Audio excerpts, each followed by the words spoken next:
Welcome to the Real Estate Syndication Show. Whether you are a seasoned investor or building a new real estate business, this is the show for you. Whitney Sewell talks to top experts in the business.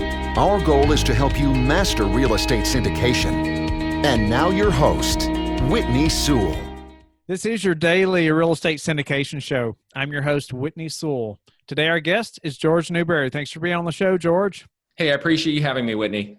Yeah, I really appreciate your time and just expertise and being on the show. And George faced $26 million in debt he couldn't repay after a natural disaster destroyed his real estate business.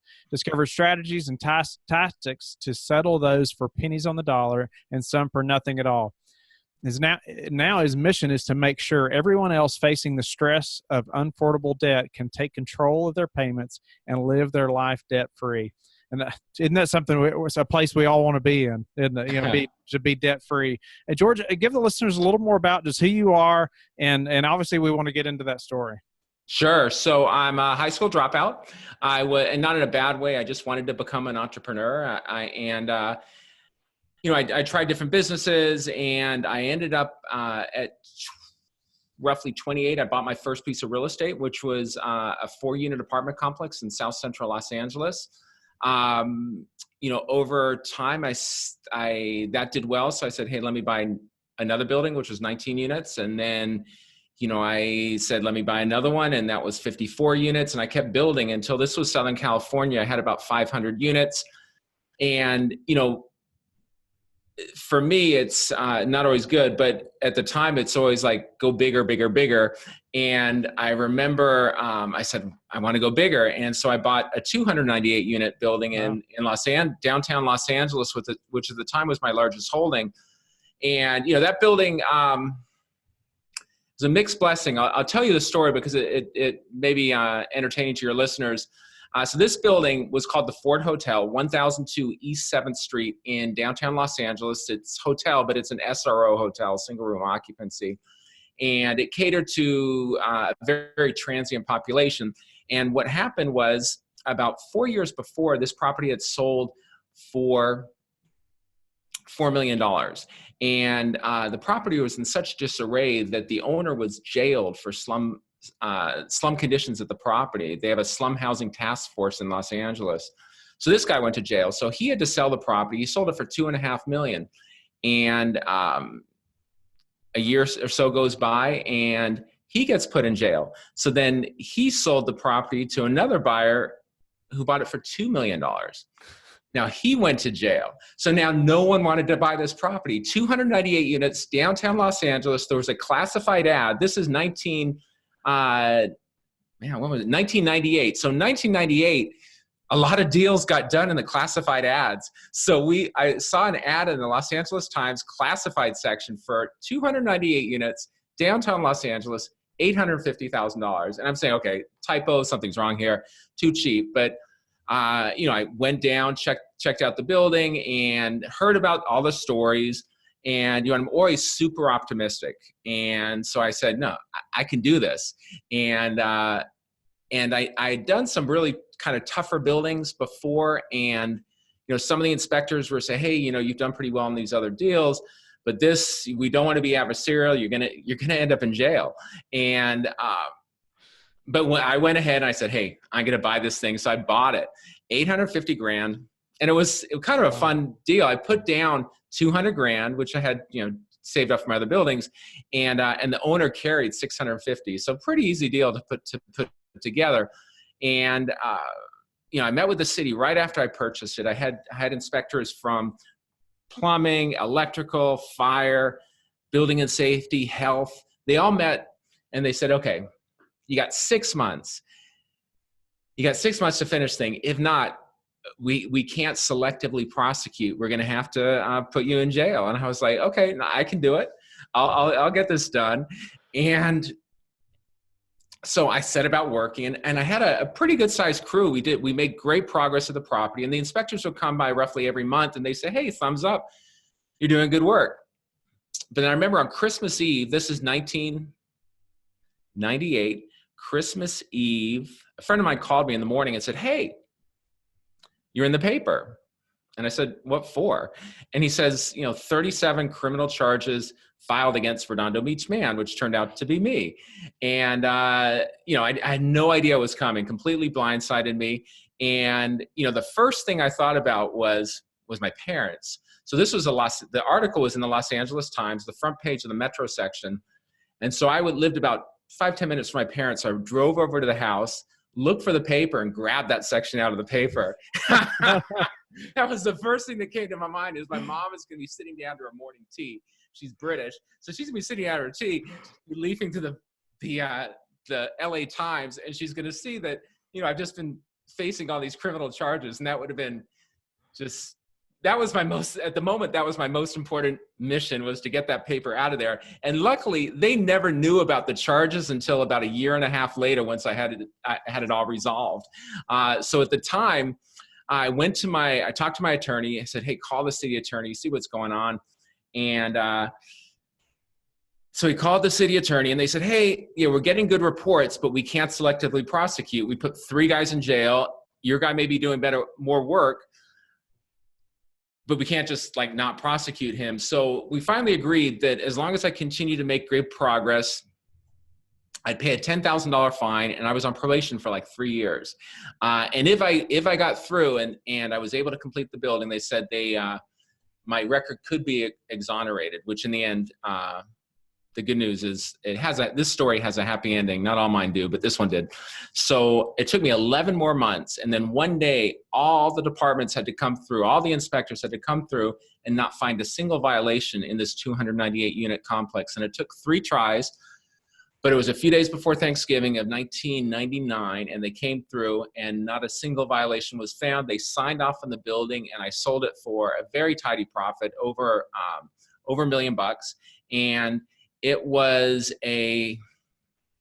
I'll tell you, it was a mixed blessing. It was great because I made some money, and I proved I could do something where I could succeed where everyone else had failed. But it also emboldened me to think that I can take on any property in any condition, any status across the country, and I can be the one to make it work. And so I went on a buying spree. I started buying the most troubled properties across the country. It was always big, 200 units here. My next building was 233 units downtown Kansas City, 8 murders there in the last year. Bought that one, turned it around. And then I bought Oklahoma City, and just kept going on, buying these multiple 100-unit properties at a time at big discounts because they were all in severe trouble. But then I'd turn them around. And then in 2002, I found myself at a bankruptcy court auction in Columbus, Ohio.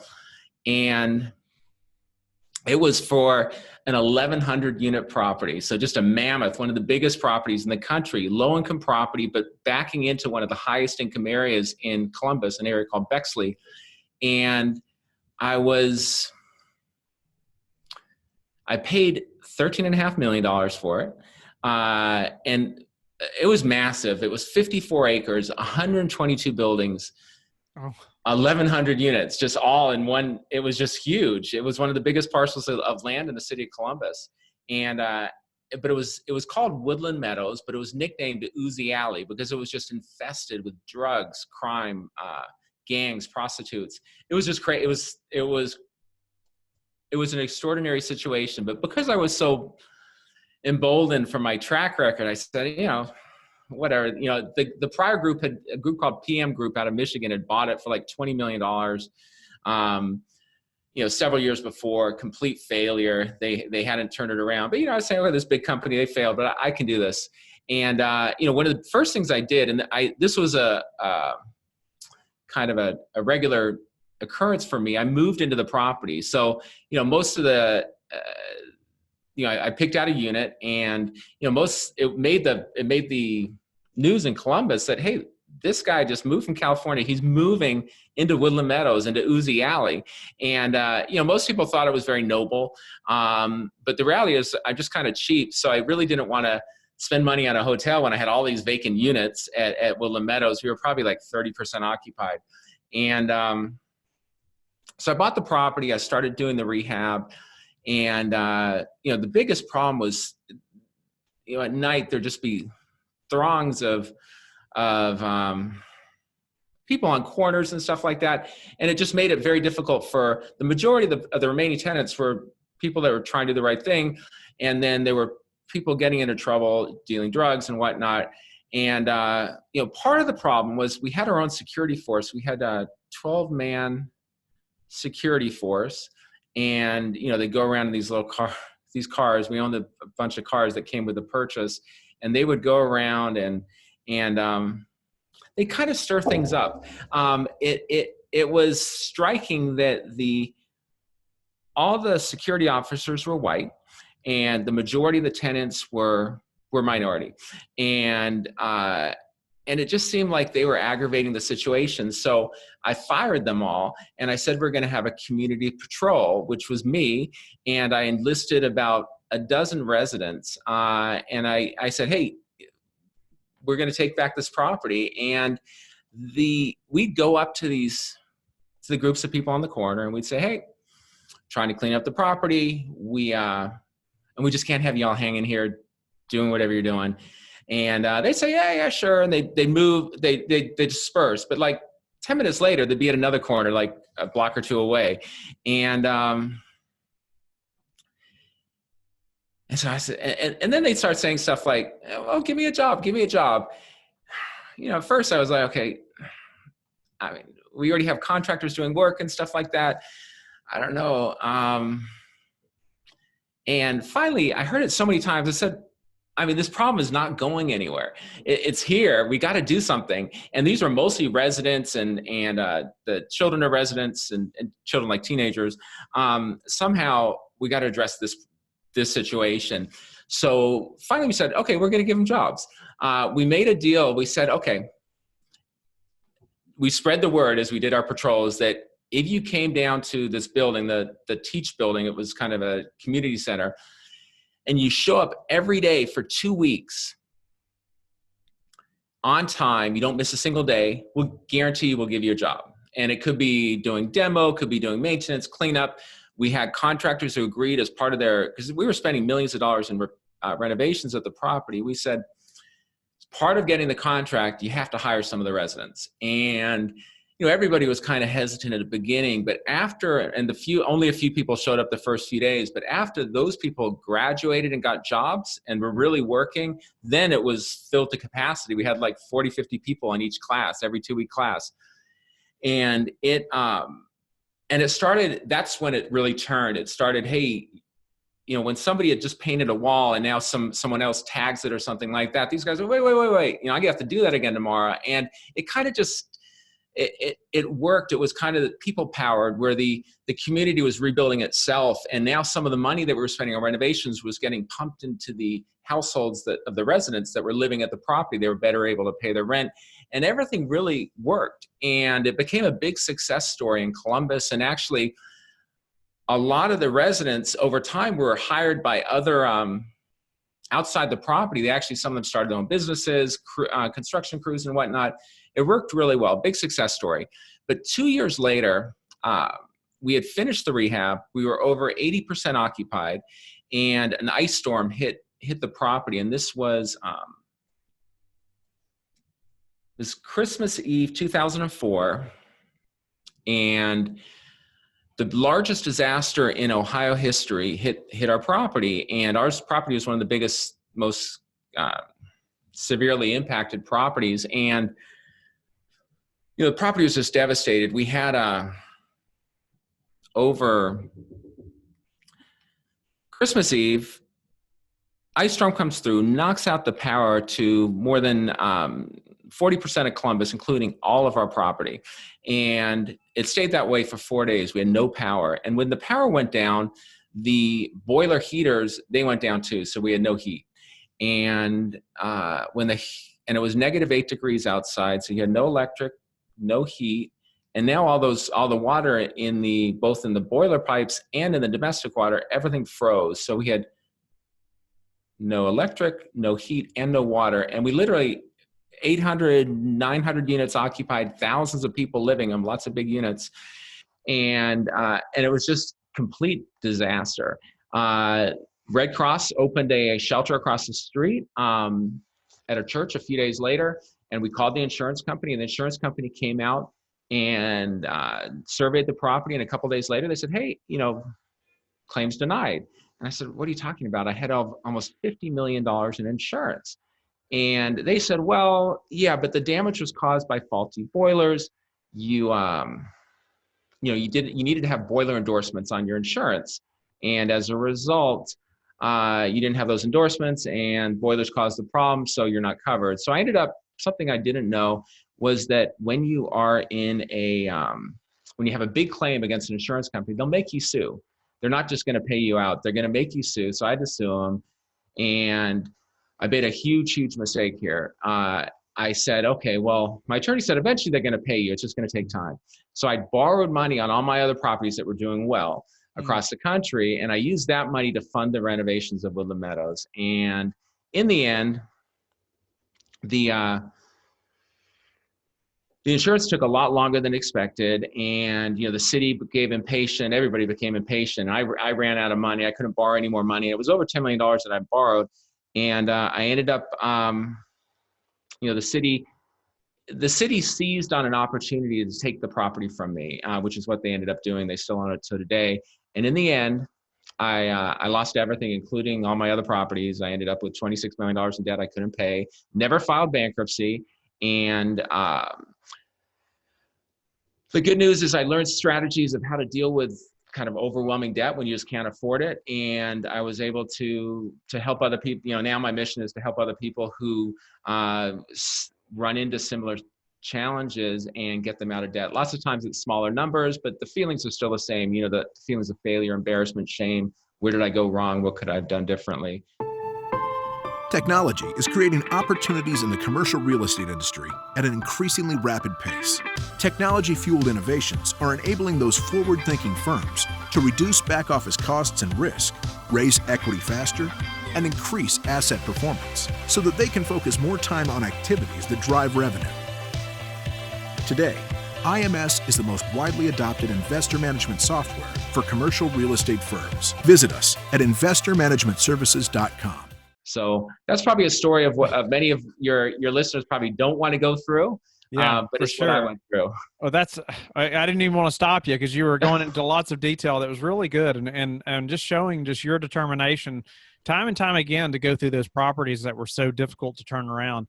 And, so, there's so many questions I could ask you, but, as far as when you were getting started, with that, like the first property, in LA, they were threatening you that you're going to go to jail, just time and time again. It had happened numerous times before, and then moving from that property to, others that were very difficult, I guess, why go through so much trouble, or what gave you the confidence to really make that happen? How did you have the mindset to get in there and do something like that? Always very optimistic and can't pass up a great deal. And usually the best deals are those that have problems. Always. Right. And that became what I bought. I think, if you buy if you buy a nice turnkey property, you're going to pay top dollar. But if you buy something that's broken down in just terrible shape, and even to the point where people are going to say, God, I don't even know this could be repaired or restored or brought back to life. That's the one you're going to get absolutely the best deal on. And so I just like the challenge and the hunt to find those deals and then actually succeed at turning them around. It brought me a lot of satisfaction. It's funny, at the time I never really lived luxuriously. I always lived kind of spartanly. And that was because I like to have the money to fund new deals. I kept going bigger and bigger. And so it wasn't like, hey, I'm going to make a lot of money. It was more like, hey, I'm going to put myself in a situation where I want to prove myself I can do it where other people couldn't. Give us a couple things. If we're going to pursue a property that's in that kind of disrepair, you got to know this before you go in there. Or let's say, somebody that maybe even is experienced, but maybe with properties not in this bad a shape. What are some things that we really need to keep in mind? Obviously insurance, and what's going to happen there. But what are some things, maybe even including the insurance, that we need to know? To do a really challenging situation and to conquer it, you really need to be hands-on. You can't, rely on management companies or anybody to say, hey, we got this, we're going to do it for you. Many a times these were in the hands of much, people with much deeper pockets and companies with deeper pockets and resources They couldn't get it done. So if you go in there and you're spending a ton of time at the property, supervising the rehab, changing the culture of the building and the tenants. Think about when you go into a company. You always hear about companies with bad cultures, like it's a big company, but no one wants to work there because it's a bad culture. So you need to change that. And so it's the same thing with buildings. You need to change the culture. So you can see this great 100-unit building, but it's poorly managed and no one likes to live there. But there's another building which is maybe not really as desirable, but it has the right culture. So you're changing the culture of the building. So give us, I guess, a couple examples or techniques as far as changing the culture. Yeah. So, the big one at Woodland Meadows was engaging the tenants, and that's anywhere. So whether it was hiring them, which we ended up doing at Woodland Meadows, but I didn't really do that at prior projects, but we took their complaints seriously. We're responsive. I mean, it's really basic. You listen to them, and whether it's you or your team, but you're listening to them, you're really addressing their concerns. You're not just giving them lip service. And they make a suggestion that makes sense, do it. And they'll be thrilled, and they'll pay your rent, and they'll stay there for a long time. They'll tell their friends, versus the opposite, where I can't wait till I get out of this place. I'm not going to pay their rent. I'm going to escrow it, or I'm going to wait till I get evicted. You can be on both sides of that. And it's very easy to change. Well, it's not very easy to change, but it's very easy for that balance to turn one way or the other. So you want to keep everybody on your side. Did the tenants know that you were the owner? They did. In fact, I lived on the property occasionally. I didn't encourage it. People once in a while knock on my door and say, "Hey, my toilet's stopped up." And, it was after hours. Not much that I can do, but, we had 1,100 units. One good thing too, going from 4 units to 19 units to getting these multi-hundred unit buildings, as you get to bigger buildings, you can have on-site maintenance, on-site management. You can have, we had maintenance, the bigger buildings, there was always maintenance available 24/7. So those types of things make it a lot easier to manage those bigger buildings than the small ones. You had 4 units, and then you had some overflowing toilets. Someone have to drive out there at midnight or whatever. It's a lot tougher to handle. So I like the bigger ones. Yeah.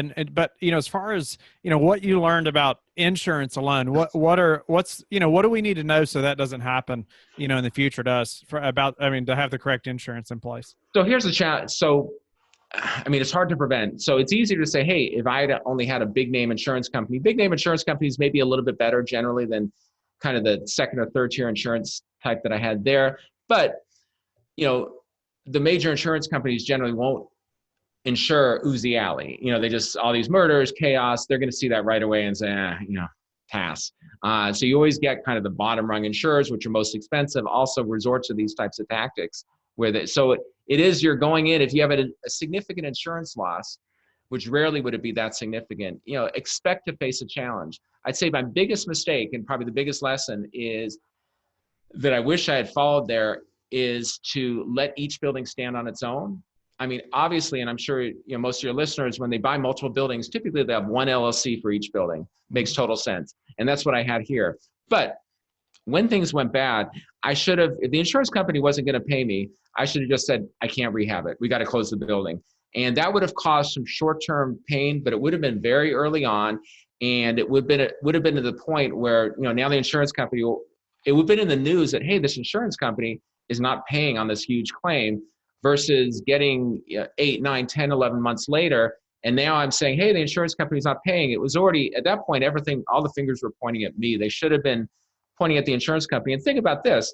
I'd paid 13.5. I had probably put in 7 or 8. So I was into that property $20 million. Now, in the end, we got an insurance settlement for $32 million. So a lot of money. If I'd closed down the property and 11 months later got in $32 million, I'd have come out just fine. But instead, I poured money into this thing. I was into it $45 million, and I got the $32 million. $45 million just on the insurance. It's crazy how these things can skyrocket. And I got the $32 million. And by the time, all these contractors and everybody was paid out, I was still short the 13. And then at that point, everything else was just collapsing. Wow. So going forward, we need to make sure we have a big name insurance company, somebody that, if possible, if possible, like I said, doing a property that's in that type of area, like I said, it's going to be difficult to find somebody to insure it, I'm sure. Absolutely. And then But then as far as trying to confirm that they're going to pay on something like that, you're not going to know until disaster strikes, are you? No, and if you think back at like Hurricane Katrina, stuff like that, you heard stories about, the big name insurers, Farmers, Allstate, saying, oh, claim denied. It wasn't, I forgot what exactly they were saying, but when it was, water coming in from, they saying the damage wasn't the hurricane, it was the water that came in that flooded and there wasn't flood insurance, so your claim denied, even though, hey, my house is gone. So you heard about this stuff back then. You never really think it's going to hit you. And, those when it's massive losses, I think it's worthwhile to them to make everyone litigate. Yeah. It's unfortunate, but that's how it works. And so, George, knowing all of what you know now, what would be your buying criteria now? I know that's not as much your focus, but what would you still buy that type of property, or would you look for something else? So I was in my 20s and 30s when I was doing all that. And if I want my fastest route to make millions of dollars, that's what I would buy. It is absolutely the fastest way to make a ton of money. If you do it right, and you got to commit yourself that hey, this is not going to be easy. I'm going to spend a ton of time on this, but if you do it right, you can make, tens of millions of dollars, if you scale it. Now now I'm 53, I'm married. There's no way there's no way I could do that today. So the circumstances change as you get older, and I couldn't, I was flying all over the country, which I loved. And I was doing all these deals. It was a blast, but it would not happen in my circumstances today. So today I'd probably be the guy buying I don't even know. I'd probably be the guy buying the turnkey. If it was real estate, I'd probably buy turnkey, which, much lower returns. It's just not as fun, but it'd be tough it's a full-time job. It's not just full-time, like 8 hours. You're going to be hustling to do those things, but the opportunity, I'm sure it's still there. There's always those big problems that no one's saying, we're not going to do it. They're always out there. Yeah. And what's a way that you would suggest right now that we can improve our syndication business, just anybody that's in the business? Sure. The investors out there, it's the same. If you can generate the good returns, it's really easy to attract money. And even when you're, hey, I need money for Uzi Alley, that was a challenge. And I'll tell you, don't expect to have all your, everything lined up in a row. This bankruptcy court auction, I walked into that place. I think I had $250,000 cashier's check. That was my deposit and non-refundable. And then within 5 days after the auction, I had to come up with another, I had to get up to 10%. So I had to be 1.35 non-refundable. And I had to close in 45 days. And I had about $2 million, but I had absolutely no idea where I was coming up with the other, $12 million. And I was scrambling in those 45 days to come up with, investors to fund, $11 million on Uzi Alley, and I did it, but it was a challenge. And I'll tell you, the big investor, this mortgage company, the reason they funded, later on they told me the reason they funded it is that they visited my property in Kansas City, and they said, hey, we want to see one of the properties you did. I said, hey, come to Kansas City. So they flew out there and they said, where should we stay? What's a nearby hotel? I said, don't stay at a hotel. I said, stay at the property. And they had and they was like, okay, really? And so I said, no, do it. And so they came to this property and they spent the night there. And that's what turned them. They were the biggest investor by far. And it turned because they said, okay, this property, the president of this company actually stayed at this low-income housing complex in downtown Kansas City because it's where I stayed, but also it had turned around. It was calm, it was stable, it was tranquil. That's not all those chaos buildings have to stay that way. You can turn them around. Wow. And George, what's the number one thing that's contributed to your success? Hard work and optimism. Relentless hard work and relentless optimism. And you can see my optimism got me into trouble. But the hard work usually is a key ingredient to all these endeavors. You're definitely not afraid of hard work. You've proven that many times. Yeah. Obviously. And is there a way that you've recently improved your business that we could apply to ours? A way to recently improve my business is... Or a tool maybe, or anything. Actually, let me tell you a real simple one, which is delegating more. And I'm not a great delegator. I'm really kind of a control person, which also doesn't serve you well. You always think, here's a thought, and I think many in your audience, entrepreneur types, are going to think, I can always do it better myself. I can do it better than anyone. And so as a result, you end up doing some kind of mundane stuff, and you spend a lot of time doing that. A, it's not that fun, and B, it's just a bad use of time. But throughout my career, I would oftentimes end up doing stuff where I say, I'll just do it. And then once you give it to a subordinate or a teammate, and they don't do it very well, then I was, okay, I'll just do it. And you can't do that. You got to say, okay, let me spend more time with you, show you how to do it. And then, and if they don't do it right, or there's a couple things wrong, send it back instead of, okay, I'll just correct it and send it on. So that's the only way to scale. You know, some of my businesses now have scaled, and that's a result of me kind of ceding control and letting others be part of the mission, and to utilize all their energies and their talents. And lots of times they have more time and skills in certain departments, and they can do those things better than you can. But it's hard to give up control. So please give up control if you really want to scale your business. Well, that's good advice right there. Yeah, make more time to do the high dollar tasks. Absolutely, for sure. Well, George, how do you like to give back? So right now, since this disaster, you know, I wasn't able to go right back into real estate, and actually I never gone back in because I was unbankable for a while. No one would make me loans. No syndicator. No one would touch me for years. And so what I would do is I started helping people that had debt issues, people that were going through the same thing I did. And that's really what my mission is right now, is to help, you know, a lot of millions and millions of families and small business owners across America right now are struggling with debt. And that's something I can help with. Yeah. And just briefly before we run out of time, what does that look like? Who's your prime client right now? Somebody who's like at the point where it's not just, hey, I got a budgeting issue, but hey, I'm being served with, lawsuits, or I got a foreclosure just started, or they're repoing my car, stuff like that. In a crisis, that's where I can really help. And the goal would be to simply create leverage against a creditor in order to settle that debt at a significant discount.